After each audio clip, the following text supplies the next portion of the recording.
Dear viewers, welcome to our channel Rascolabla Reviews. In this video, I will share details and features of Mercedes-Benz G-Class. If you know the Mercedes G-Class as the Geländewagen or G-Wagon, you may also know that it has served for longer in uninterrupted production than any other Mercedes passenger car. In 1979, Mercedes and part-owned subsidiary Steyr-Daimler-Puch launched the original version, which was available with a choice of wheelbases and body styles, and with as much as 154 bhp to call its own. Since then, it has graduated to a higher and more prized status as a luxury lifestyle accessory. As such, it has spawned a super high-end performance variant called the Mercedes-AMG G63 and a zero local emissions EV called the Mercedes G580 with EQ technology. This latest model brings with it a few changes. The entry-level car continues to use a 3.0-liter straight-six diesel, although it is now mated to a 48V mild hybrid integrated starter generator, ISG. It gets more power, which is why it has been rebadged from G400D to G450D.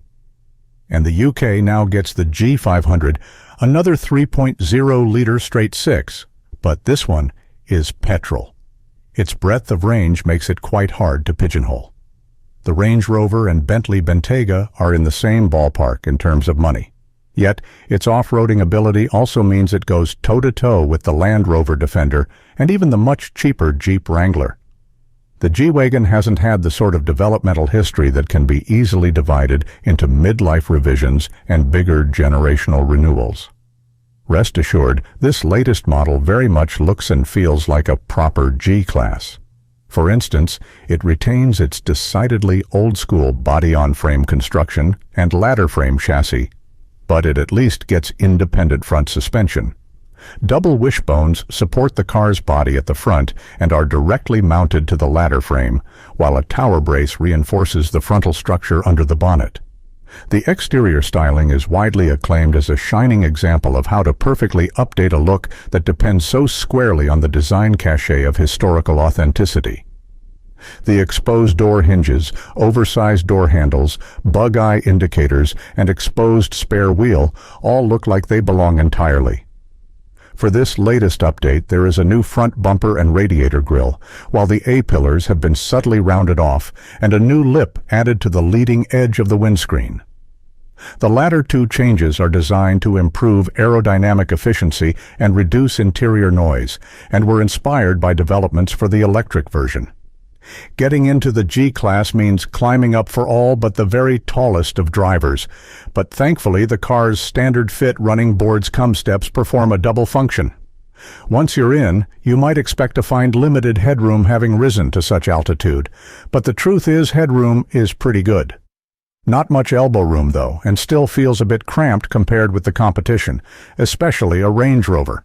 There are two 12, 3-inch screens and physical climate controls. The instrument display itself is adaptable and clear, and the usability of the infotainment setup is paramount to the tactility of the car. The off-road control center in the middle of the dashboard has also been revamped to give easier access to key functions. There are now temperature-controlled cup holders and a wireless mobile charger too. The car's perceived quality, as manifest in the tactile richness of Mercedes's palette of materials and the way they're fitted together, is very slightly below the best you might hope for in a modern luxury car, but it's by so narrow a margin that many would be unlikely to notice it. The one obstacle to the car's practicality, meanwhile, is its side-hinged boot door, which, allowing for the bulky spare wheel it carries, can be too large to swing open in a tight parking space. The boot itself is tall and narrow, and perhaps a touch cramped for a car of this size.